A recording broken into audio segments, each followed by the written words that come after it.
Hey YouTube! Fall has finally arrived here in Central Ohio, and I've started the day off right with my first and probably last pumpkin spice latte of the season. So thank you, Starbucks.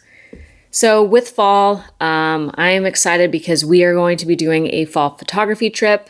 And by fall photography trip, I mean fall family trip with a splash of photography on the side. And so kind of going through everything that I need for the trip, I thought that this would be an awesome time to talk about something that you should be packing if you don't already have one. So the accessory that I'm talking about that you need to make sure you have in your bag for fall photography is a circular polarizer. So what is a circular polarizer? Fair question if you don't know. A circular polarizer is essentially sunglasses for your lens. It darkens everything, but more importantly, it removes glare from your photos. So people who shoot a lot of cars will use this to remove the glare from windshields. People who maybe shoot with water, if they want to actually see down on the bottom of the lake or river that they're photographing, they'll use one of these to remove any reflection or glare. And then for fall photography, one of these is great because you may or may not know, but leaves actually reflect a lot of light. And so putting this on your lens will actually remove the glare and really just add, I'm going to say, more saturation and contrast to the leaves that you're photographing. So definitely a must-have. So now the question you have might be, okay, well, I have a 67, I have a 55, I have a 72, I have a 77, I have an 82 millimeter lens or lenses that have all those different filter sizes. Do I need to buy a circular polarizer for every single lens that I plan on using? And my answer to you there is no. So I didn't know about these when I had first gotten into circular polarizers. And I did buy a circular polarizer and a neutral density filter for every single size of filter that I needed. And I wish someone would have told me about these earlier. And that's what's called step-up rings. So step-up rings basically go from a 67, and in this situation, to a 77 millimeter filter. So I would be able to put my 77 millimeter filter that I have on this and then put it on my 67 millimeter lens. So it just screws on like so. And there. Now you can actually use that 77 millimeter filter on your 67 millimeter lens. So it saves you a lot of money.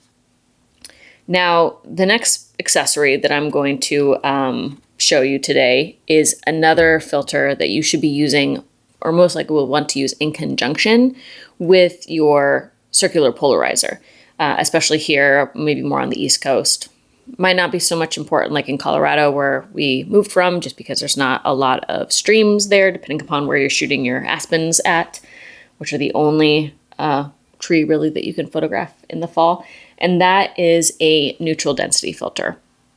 So what a neutral density filter is that it just puts a shield in front of your lens, right? So if you're shooting at f1.8, you really have to either slow down your shutter speed, or I should say f4, slow down your shutter speed, increase your ISO in order for your lens to see through this. So I guess another kind of car example, since I'm wearing a Ferrari hat today, would be adding tint to your windows on your car. So this tint, I'm going to say, is more medium in terms of neutral density filters and how they go. This is a 6-stop, and this is the filter, or the variation that I would recommend for your general landscape photography. So filters, in terms of neutral density, I have 3 different neutral density sizes: a 3-stop, a 6-stop, and a 10-stop. A 3-stop is going to be for more dusky situations. So think not midday, maybe like blue golden hour, right? It's already dark, so you don't need to darken your lens even more.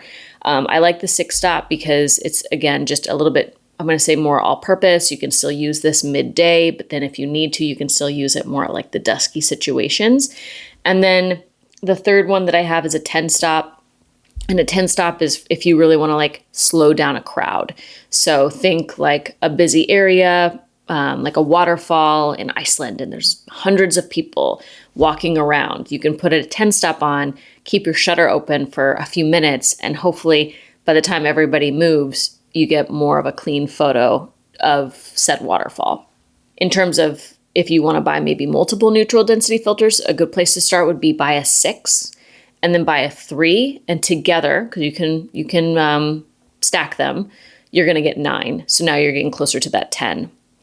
Now, again, that's another question you might have is, well, can I stack my neutral density filter and my circular polarizers? Can I stack 2 neutral density filters and a circular polarizer, or 3, whatever it is? Yes, you can definitely stack your filters, but the more that you stack, the more, I'm going to say, risk you have of vignetting. So getting like that darker, dark around the outside where it's going to like maybe see like the corners. I'm trying to make it where like on the frame, right? They're going to have like a little bit of like corners where we might have to crop in your image in post to remove the vignette.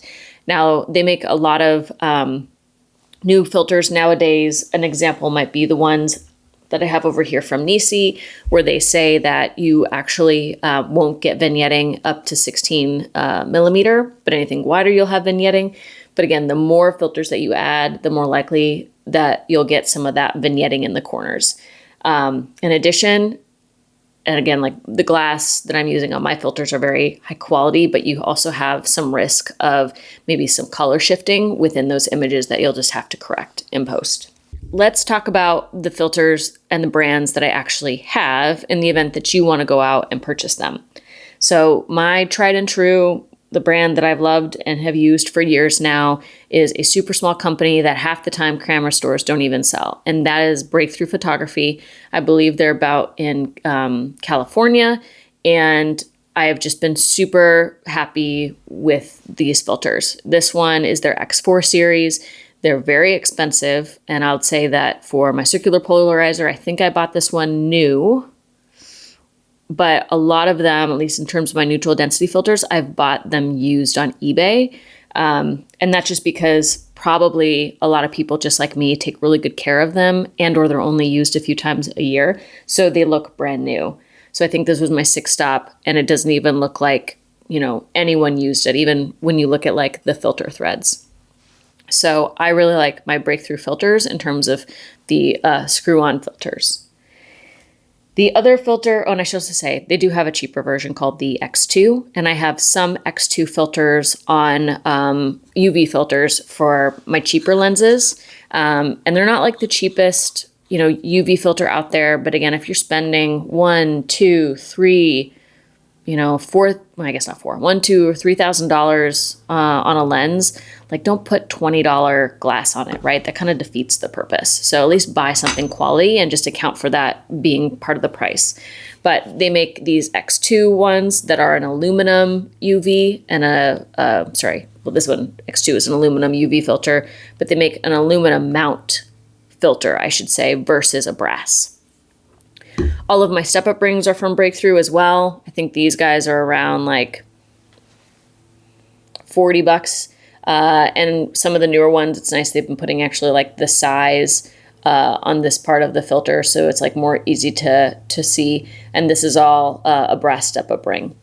That said, I feel like Nisi has started coming out with some brass step-up rings that are, again, similar in price. If you're big on shopping on Amazon, sometimes I feel like the Breakthrough stuff is out of stock, but again, Nisi is a lot of times in stock. So I say between the Nisi and the Breakthrough, like brass step-up rings, and really, I guess any step-up ring, but I like to buy the brass knowing that it's a little bit less likely to stick, especially if you're stacking filters. Another tip that I'll have in terms of your step-up rings is just buying an extra lens cap from either, this one's a Breakthrough one, OEM, whatever, K&F, third party.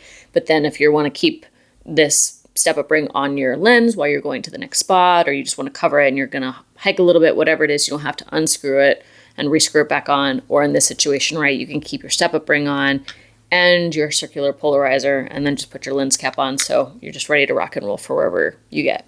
So, hot tip.